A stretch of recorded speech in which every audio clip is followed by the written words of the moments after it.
Well, today in our virtual Vacation Bible School 2020, we have our memory verse for the week, and that is the Colossians 3:12. Let me read that for you. Colossians 3:12. Therefore, as God's chosen people, holy and dearly loved, clothe yourselves with compassion, kindness, humility, gentleness, and patience. Those are the characteristics we're to clothe ourselves with.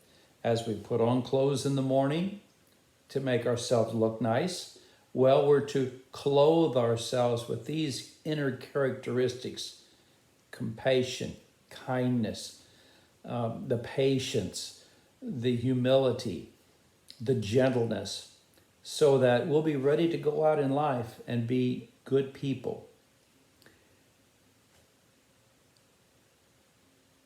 There's a great story in the Bible about Joseph and how he was very kind to his brothers, but his brothers were not kind at all to him. Now that shows what real kindness is. When you will be kind to someone who is not kind to you, you really have quite a heart. You have quite a desire to be God's child. Now, it starts off with Joseph. He's in a family he's the 11th boy that's born in the family. There are also girls. But Jacob, his father, has 11 sons. He's going to end up with 12 sons, but one hasn't been born yet.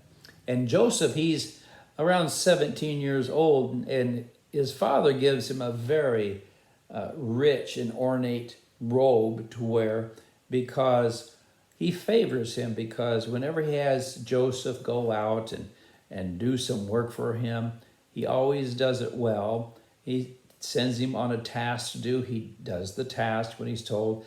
He sent him out one time and says, well, check on your brothers and see how they're doing, taking care of the sheep and all. He came back and told Dad, they're just goofing on. He told his dad they're just goofing around and not doing things they should do. And his brothers got mad at him for that because he told the truth. And you should tell the truth. And they shouldn't have been goofing off. He was the youngest of them. And they kind of resented that. He would do that and tell Dad. But Jacob loved him very much, his son very much, and he gave him a very nice, long, flowing robe. His brothers were envious of that because Dad didn't give them that. And Joseph had some dreams that eventually the family would bow down in front of him. And they all thought, oh, that's silly. You're the youngest. We're not going to be bowing down to you in any way. One day, Jacob told Joseph, go see how the boys are doing. They're supposed to be taking care of sheep at this town. And go see how things are going. Well, Joseph went there, and he couldn't find his brothers or the sheep. They had gone to another place that had more fun in the town. And when they see Joseph coming, they say, oh no, here comes that dreamer. He's going to report to Dad how we've been goofing off again. So let's get rid of him. And we'll see what becomes of his dreams. Okay. So they grab him and they tear off that robe he has on, and they put him in a cistern, which is like a well, but it's dry. When the rain comes, the water will flow into it and fill it. But right now it's dry, and they put him in a cistern about 10 foot deep. And he's begging them to let him go, and he won't tell. And, please let me out. And they're not listening to him. And they're thinking of killing him. And that's pretty sad. Very unkind to him. And then a caravan comes by of Ishmaelites. And they're traders, and they go from place to place and buy and sell. And one of the brothers said, hey, Judah says, why don't we just sell him to the Ishmaelites and we'll be done with him? We'll just tell Dad he got killed by a wild animal. And that's what they did. They sold him to the Ishmaelites, who took him down to Egypt. The brothers took the robe of Joseph and they tore it up, and they spread blood from an animal all over it. And then they took it to their dad, and said, "Is this the robe you gave your son? We found it." And Dad thought he was dead. And he was just heartbroken. That's a very cruel and mean thing to do to their father as well as their brother. Meanwhile, Joseph, he's about 18 years old when he gets down to Egypt, and they sell him to a man into slavery. They sell him to a man named Potiphar. He was a chief of police, very important, powerful man in the kingdom of Egypt. Joseph becomes a slave of his. He has big estates, big farms, and he's working on it. And Joseph is very talented, very organized, and eventually he learns to be fluent in the Egyptian language because he has to be. That's where he lives. And his master, Potiphar, sees he's really good at administration of taking care of the details and taking care of the estate, so good that he put him in charge of it, all of it, and Potiphar didn't have to do anything because Joseph was doing such a good job. And it went on for quite a while. And so for many years, Joseph is living in Egypt. He's working for Potiphar, and he's learning the customs, he's learning the language and the ins and outs of Egypt. And one day, he's tempted to do wrong. And he says, "No, I'm not going to do that wrong thing." And they lie about him and say, "Oh, he tried to do something very wrong." And so Potiphar was mad about that, and he threw Joseph in prison. Now, Joseph hadn't done anything wrong. And in injustice is when something unfair is done to you. And something unfair was done to Joseph. He was thrown into prison. And he's there for 4 years. At the end of 4 years, he tells of Pharaoh's dream that Pharaoh had. And he rose in rank in prison even. He began to be in charge of a lot of the prisoners and taking care of the things in prison and all because he's very talented. And God gave him ability and favor with the jailer. Now, when Pharaoh, who's the king of Egypt, had a dream of cows that were very fat and cows that were very lean, and he couldn't figure out what that meant. He thought, this means something. And the cupbearer to the king said, "Oh, I remember when I was in prison for a little while when you were mad at us. I had a dream," and this man told the interpretation of the dream, and it came true. And so Pharaoh said, "Well, send for him." Okay, they take Joseph out of prison, and they dress him up, they clean him up, they shave him, and they make him presentable before Pharaoh. And he tells Pharaoh the dream. There's going to be 7 years of lots of crops, abundant crops. Then there's going to be 7 years of no crops at all. And he said to Pharaoh, "I would suggest you save up these next 7 years, the crops of Egypt. So when the famine comes, then you can give it out to people and sell this grain to people so they can live." Pharaoh said, "Well, that's a great idea.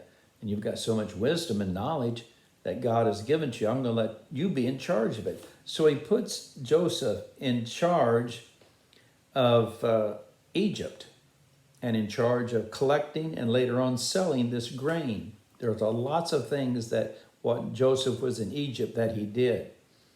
He was well known for many things. And eventually, after the 7 years of good crops, and the people paid tax by giving some of the grain every year to Pharaoh, and they stored up tremendous amounts of grain. And then the 7 famine years came.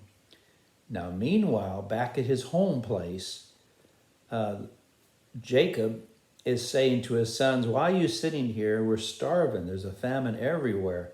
I hear there's grain in Egypt. Go buy it." So they went down to Egypt. And meantime, they had another son that was born in the family, and that was Benjamin. And Benjamin didn't go with them because he was pretty young. And they went down to Egypt. And everybody had to go through Joseph. Now, Joseph looked like an Egyptian. He dressed like an Egyptian. He spoke the Egyptian language. And so when these guys came, they didn't know it was their own brother that they were bowing in front of and honoring. And they said, we came to buy some grain. We hear you have grain here. We have money. We'd like to pay for it. And he said, no, I think you're spies. Now, he's speaking through an interpreter, which means he'll speak the Egyptian language, and the guy beside him will speak their language so they can understand. Oh, no, no, no, they say, we're not spies. We're the sons of one man, and one of our brothers has perished, is gone. They thought he was dead because they had sold him into slavery. And he says, no, I think you're spies. Let me see. Now, what Joseph is doing here, it looks somewhat mean, but it's not, because the last time he saw his brothers, they were selling him into slavery. He was begging them to let him go. But no, they were very cruel, and they sold him into slavery. So the last thing he ever saw with his brothers was their cruelty and their meanness, and they sold him into slavery. So he wants to know what these brothers are like. Are they still mean people? Are they still doing nasty things? And so he challenges them, and they say, oh no, we're innocent, we're not harming anyone. We just need to buy some grain. And so he gives them the grain, and he actually gives them their money back. They don't know it. He hides their money back in their sacks. And when after they went on one day's journey back home, they open their sacks, and there's the money. And oh no, what's happened? We better go back before we get found out here that, we didn't mean for to steal this. We don't know how this happened. And they went back, and Joseph says, oh no, I got the money. Maybe your God gave that to you. And they go on then back home. Later on, they've eaten all the grain. They don't have any more. And Jacob says to him, go back down and buy some more. And they said, well, no, the guy spoke pretty rough to us, and our brother, one of our brothers had to remain down there till we came back to prove we weren't spies. And he said to us, don't come back without your youngest brother to come. And that would be Benjamin, who Joseph had never seen. And Jacob says, you want me to lose my youngest son too? I've already lost one son. And they say, we can't go back unless we bring him. So finally, Jacob agrees to send his son. And one of the brothers said, I will forfeit my life and my family if I don't bring him back to you, Dad. I'll protect him. So they go back to Egypt, and Joseph sees them again. He's been thinking about them a lot. And when they talk to each other in front of him, Joseph understands what they're saying because he speaks that language. That's the language he grew up with for the first 18 years of his life. He's now over 30 years old. So he looks different. He looks like an Egyptian. He dresses like an Egyptian. He talks like an Egyptian. And there's a great challenge. There's a lot that goes on in this story. It's a great story to read in the last part of the book of Genesis, first book of the Bible. And finally, Joseph reveals himself to his brothers. He says, I am Joseph, whom you sold into slavery. And God has been with me and had raised me up to this position. You meant it for evil, but God meant it for good. And he spoke very kindly to them. And he told them, don't worry about it. I'm not going to harm you.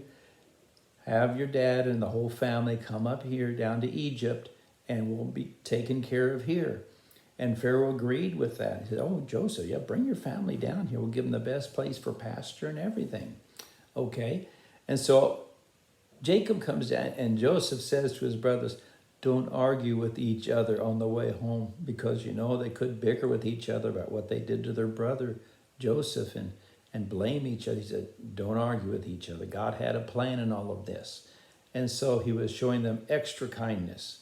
He was giving them not what they gave him, They were mean to him. They sold him into slavery. They were very cruel to him, very cruel to their dad too. And he says to them, I'm going to take care of you. I'm going to make sure that your families are taken care of. So they have to tell dad what happened. And Jacob, just the thought of his son Joseph still being alive excites him. And he goes right down to Egypt to see his son. And they embrace. And it's a wonderful reunion. Now, Joseph showed great kindness. They had the best of the land for their herds, flocks. They were taken care of. And eventually Jacob got old enough that he died. And then the brothers said, now our brother Joseph, he's going to take vengeance on us. He's going to get us back for how mean we were to him. And they lied and sent a message to Joseph saying, now Dad told us to please forgive the wrong we did to you. And Joseph was sad that they tried to do that, because he didn't mean anything wrong to them. Even though they were mean to him, he was kind to them. It doesn't hurt us to be kind to other people. And even though people might be very mean to us, even a brother or a sister, we can still be kind. We love having kind friends. We do not like having mean friends. So Joseph goes to his brother and says, now look, you're safe. I'm not going to harm you. Please understand, what you did to me, you meant for evil. But God sent me here in his plan for good. And he was very kind to his brothers and took care of them all his life, and their children and their children's children and their children's children. He was kind. It's a great story of kindness. And we can be kind in spite of what people do to us. Even if someone is unkind, we can still be kind to them. We can always ask our God, say, well, help me know how I could be kind to them, even though they're not kind to me. Kindness can change hearts. Kindness can change attitudes that people have. Kindness can change people who are very hateful into people who are very tolerant of one another. Kindness. Jesus was very kind. He was compassionate. He had good feelings toward people. He wanted to help people. And he was kind. He helped them. So, we've seen the second one now. And this second is kind. In Ephesians chapter 4, verse 32, it says, be kind to one another and forgiving, just as Jesus forgave us of our sins as he died for us on the cross. Kindness is something you can show mom and dad. It's something you can show your friends. It's something you can show the people you play with. Kindness, just being nice to those, even if they're not nice to you, you can still be nice to them. That shows that you're the kind of person you need to be. So there's our second one. We need to put on kindness. We put on compassion. We put on kindness. And next we're going to see one of the great attributes that we have in a great man of the Old Testament. And we'll see how the next attribute of humility, and we'll see Moses, the humblest man of his generation, and yet a powerful, powerful man. And yet he was humble because there's great power and great influence in humility, genuine humility. We'll see that coming up next. That's our next Bible story. These are incredible true stories. Let's go over that passage, our weekly passage. Therefore, from Colossians 3:12, as God's chosen people, holy and dearly loved, clothe yourselves. Just put this on with compassion, kindness, and next we'll see humility gentleness, and patience. In Ephesians 4:32, it says, "Be kind and compassionate to one another, forgiving each other just as Christ forgave you."